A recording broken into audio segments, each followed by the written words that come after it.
A Culpa é das Estrelas, John Green, capítulo 5. Depois disso, fiquei sem falar com Augustus mais ou menos uma semana. Liguei para ele na noite dos troféus destroçados, e como manda a tradição, agora era a vez dele me ligar, mas não ligou. Não que eu estivesse com o celular na mão, suado, o dia inteiro olhando para o aparelho, usando meu vestido amarelo especial, esperando pacientemente que meu cavalheiro fizesse jus à sua alcunha. Segui a vida normalmente, encontrei com a Caitlin e com seu bonitinho, mas francamente nada augustiniano namorado, para tomar um café numa tarde dessas. Tomei a dose diária recomendada de Falancifor, assisti às aulas em 3 manhãs no MMC, e todas as noites sentei à mesa para jantar com minha mãe e meu pai. Domingo à noite, comemos pizza com pimentão verde e brócolis. Estávamos sentados em volta da nossa pequena mesa redonda na cozinha, quando meu celular começou a tocar. Mas eu não podia nem colocar a mão nele, pois nós seguimos uma regra rígida, de nada de telefone na hora do jantar. Então comi um pouco, enquanto mamãe e papai conversavam sobre um terremoto que tinha acabado de acontecer em Papua Nova Guiné. Eles tinham se conhecido no Corpo de Paz, em Papua Nova Guiné. Por isso, sempre que alguma coisa acontecia por lá, mesmo sendo algo terrível, era como se de repente eles não fossem mais duas criaturas gordas e sedentárias, mas sim os jovens idealistas e independentes e radicais que foram um dia. O êxtase deles era tão grande que nem sequer olharam para mim, enquanto eu comia mais rápido que nunca, passando a comida do prato para a boca com uma velocidade e uma ferocidade que me fizeram até ficar um pouco sem fôlego, e que obviamente me deixou com medo de meus pulmões estarem de novo nadando numa piscina cheia de líquido. Tentei ao máximo afastar esse pensamento. Eu tinha uma tomografia agendada para dali a 2 semanas. Se algo estivesse errado, eu saberia logo. Não adiantava nada começar a me preocupar naquela hora. Mas mesmo assim, eu me preocupava. Gostava de ser uma pessoa. E queria continuar sendo. A preocupação também é outro efeito colateral de se estar morrendo. Por fim, acabei de comer e disse: vocês me dão licença? Mas eles não fizeram sequer uma pausa na conversa que estavam tendo sobre o que funcionava e o que não funcionava na infraestrutura guineana. Peguei o celular na bolsa que estava na bancada da cozinha e conferi as chamadas recentes. Augustus Walters. Saí pela porta dos fundos em meio ao crepúsculo. Avistei o balanço e pensei em andar até lá e me balançar, enquanto falava com ele. Mas a distância parecia muito grande, levando em conta o fato de que comer já tinha me deixado cansada. Em vez disso, deitei na grama, junto à varanda. Olhei para Orion, a única constelação que eu conseguia reconhecer, e liguei para ele. Azel Grace, ele disse. Oi, falei. Tudo bem? Maravilha, respondeu. Tenho sentido vontade de ligar para você quase de minuto em minuto, mas estava esperando conseguir elaborar um pensamento coerente, em referência a uma aflição imperial. Ele disse em referência, sem brincadeira, aquele cara. E? Perguntei. Acho que ele é tipo, ao ler esse livro, eu fico sentindo como se, questionei de preocupação. Como se fosse um presente, ele completou num tom interrogativo. Como se você tivesse me dado uma coisa importante. Ah, falei baixinho. Isso é brega, ele disse. Foi mal. Não, falei. Não precisa se desculpar. Mas o livro não termina. É, concordei. Tortura. Eu entendi totalmente. Tipo, entendi que ela morre ou sei lá o quê. Isso mesmo, foi o que eu deduzi, falei. E tudo bem, é justo. Mas existe um contrato silencioso entre autor e leitor. E acho que o fato de ele não terminar a história do livro meio que viola esse contrato. Não sei, ponderei, me colocando na defensiva por Percy Van Houten. De certa forma, esse é um dos motivos pelos quais eu gostei do livro. Ele registra a morte com fidelidade. Você morre no meio da vida, no meio de uma frase. Mas eu quero aí, como eu quero saber o que acontece com os outros, foi isso o que eu perguntei a eles nas minhas cartas. Mas sabe como é? Ele nunca responde. Tá, você disse que ele vive recluso? Exatamente. Que é impossível de ser localizado? Exatamente. Totalmente inalcançável, Augusto disse. Infelizmente sim, falei. Prezado Sr. Walters, ele continuou. Escrevo para agradecer sua correspondência eletrônica, recebida por intermédio da Sra. Varingentart, neste dia 6 de abril, enviado dos Estados Unidos da América. Conquanto se possa dizer que a geografia ainda exista na nossa contemporaneidade triunfalmente digitalizada. Augustus, que diabo é isso? Ele tem uma assistente, o Augusto disse. Lidius Varingentart. Achei o contato dela. Mandei um e-mail para ela. Ela repassou a mensagem para ele. Ele respondeu usando a conta dela. Tá, continue lendo. Minha resposta está sendo escrita com tinta e papel na tradição gloriosa de nossos ancestrais, e em seguida transcrita pela senhora, numa série de 1 segundo e 0 segundos que viajam através da rede enfadonha, que vem iludindo nossa espécie nos últimos tempos. Por isso, peço perdão por quaisquer erros ou omissões que disso possam resultar. Dada a orgia de entretenimento à disposição dos jovens de sua geração, fico grato por qualquer um, em qualquer lugar, que destine a quantidade de horas necessárias para ler meu humilde livro.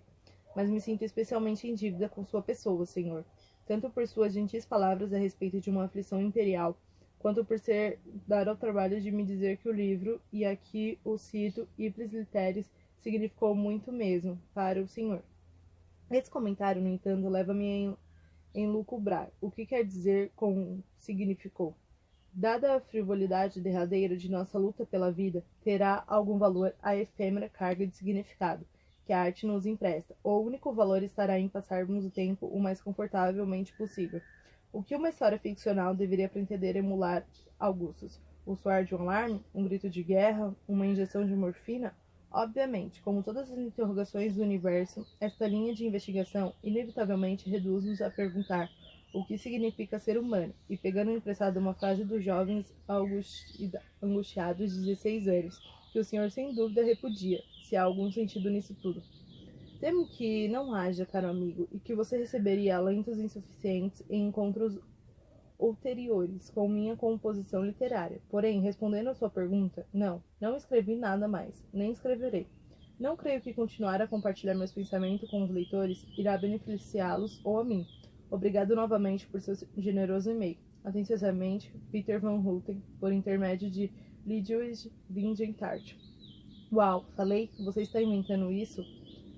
Azel Grace, eu seria capaz, com minha capacidade intelectual limitada, de escrever uma carta fingindo ser o Peter Van Houten, com frases como nossa contemporaneidade triunfalmente digitalizada? Não seria, admitir. Você pode passar um endereço de e-mail? Claro, Augustus respondeu, como se não fosse o melhor presente do mundo. Passei as 2 horas que se seguiram escrevendo um e-mail para Peter. Parecia piorar a cada vez que eu reescrevia, mas eu não conseguia parar. Prezado Sr. Peter Van Houten, meu nome é Azel Grace Lancaster. Meu amigo Augustus Walter, que leu uma aflição imperial seguindo minha recomendação, acabou de receber um e-mail do senhor desse endereço. Espero que não se importe pelo fato de Augustus ter compartilhado o e-mail comigo. Sr. Van Houten, eu entendo, pelo conteúdo da sua mensagem para Augustus, que o senhor não planeja publicar outros livros. De certa forma, estou desapontado, mas também aliviado. Não vou precisar mais temer que o seu próximo livro não fique à altura da magnífica perfeição do primeiro. Como sobrevivente há 3 anos de um câncer em estágio 4, posso dizer que o senhor acertou todas as medidas numa aflição imperial. Ou pelo menos o senhor acertou todas as minhas medidas. Seu livro tem um jeito de me dizer o que estou sentindo antes mesmo de eu sentir, e já li várias vezes. No entanto, gostaria de saber se o senhor se importaria em responder a algumas perguntas sobre o que acontece após o término do livro. Entendo que acaba porque a Ana morre ou fica tão doente que não consegue mais escrever. Só que eu gostaria muito mesmo de saber o que acontece com a mãe da Ana. Se ela se casa com o homem das tulipas holandês, se chega a ter outro filho, se continua no endereço 917 W, Temple, etc. Além disso, o homem das tulipas holandês é um vigarista ou ele as ama de verdade? O que acontece com os amigos da Ana, em especial a Claire e o Jack? Eles ficam juntos? E para concluir, imagino que seja o tipo de pergunta profunda e significativa que o senhor sempre esperou que seus leitores fizessem. O que acontece com Sísifo, o hamster?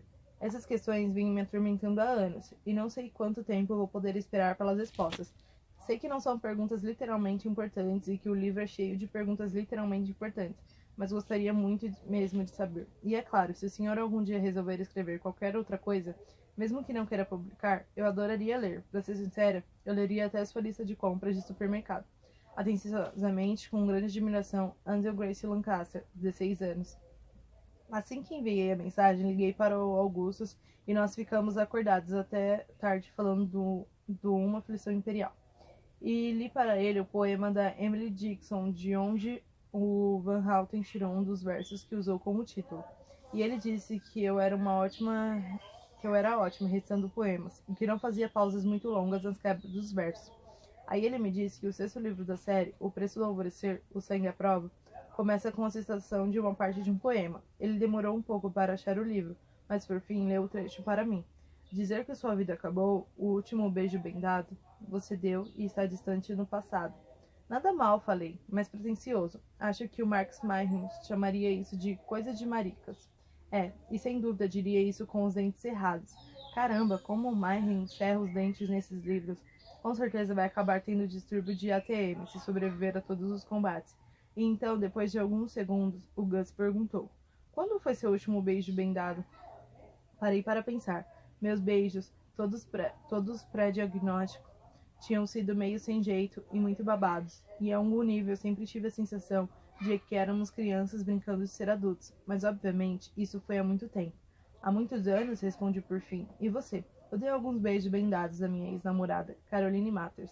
Há muitos anos? O último foi há menos de um ano. O que aconteceu? Durante o beijo? Não, com você e a Caroline. Ah, ele disse.